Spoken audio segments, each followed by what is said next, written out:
اعوذ باللہ من الشیطان الرجیم، بسم اللہ الرحمن الرحیم۔ ناظرین، مجھ سے ایک دفعہ کسی نے پوچھا کہ وہ کیا چیز ہے جو جاندار نہیں ہے لیکن سانس لیتی ہے۔ میں عجیب اچنبھے میں پڑ گیا کہ بھلا وہ کیا چیز ہو سکتی ہے جو جاندار تو ہو لیکن سانس نہ لیتی ہو۔ پھر اچانک قرآن کی آیت وَالصُّبْحِ اِذَا تَنَفَّسَ میرے ذہن میں آئی۔ اللہ تعالیٰ اس میں فرماتے ہیں، قسم ہے صبح کی جب وہ گہری سانس لے۔ میں نے جواب دیا کہ وہ صبح ہے جو جاندار تو نہیں لیکن سانس لیتی ہے۔ سوال پوچھنے والا تو مطمئن ہو گیا میرے جواب سے، لیکن میں سوچ میں پڑ گیا کہ بھلا صبح کیسے سانس لے سکتی ہے۔ تفاسیر وغیرہ کھول کر دیکھی تو مفسرین نے تنفس کا ترجمہ زندہ ہو جانے سے کیا تھا۔ جیسے سانس لے کر انسان زندہ ہوتا ہے، اسی طرح صبح بھی ہر دن زندہ ہو جاتی ہے۔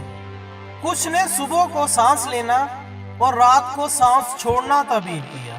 بعض مفسرین نے لکھا کہ لیل سے مراد اسلام سے پہلے کی تاریکی اور یہاں صبح سے مراد حضور صلی اللہ علیہ وسلم کے دور کا اجالا ہے۔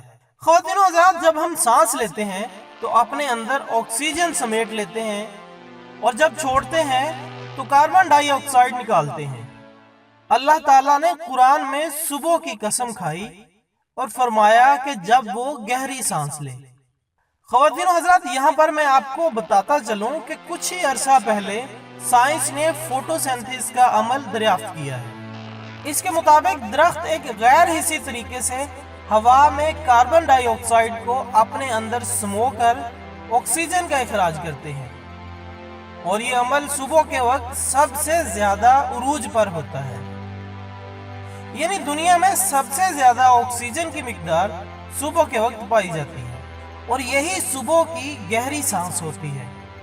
یہ عمل کم ہوتا جاتا ہے، دوپہر میں ہلکا ہوتا ہے، شام میں ختم ہوتا ہے، اور رات میں یہ عمل الٹا ہو جاتا ہے کہ درخت آکسیجن کے بجائے کاربن ڈائی آکسائڈ کا اخراج کرنے لگتے ہیں، لیکن پھر اگلی صبح وہی عمل دوبارہ شروع ہو جاتا ہے۔ خواتین و حضرات، اللہ تعالیٰ نے قرآن پاک کی ایک چھوٹی سی آیت میں سائنس کا اتنا بڑا معمہ سینکڑوں سال پہلے ہمیں بتا دیا تھا، لیکن افسوس ہم غور نہیں کرتے اور سمجھتے ہیں کہ سائنس اور اسلام کا کوئی جوڑ نہیں۔ ناظرین، یہاں پر میں آپ کو ایک دلچسپ واقعہ سنانا چاہوں گا۔ جب ہندوستان کے آخری بادشاہ بہادر شاہ ظفر کو قید کیا گیا تو انگریزوں نے اسے کہا کہ آپ کو اب موت تک عام قیدیوں کی طرح صرف ایک ہی کھانا دیا جائے گا۔ بہادر شاہ ظفر کو کہا گیا کہ اب آپ اپنے لیے کھانے کی کوئی ایک چیز پسند فرما لیں۔ بہادر شاہ ظفر نے فوراً جواب دیا کہ مجھے چنے پسند ہیں۔ انگریزوں نے چنے کی 50 بوریاں بادشاہ کے خانسامہ کے حوالے کر دیں۔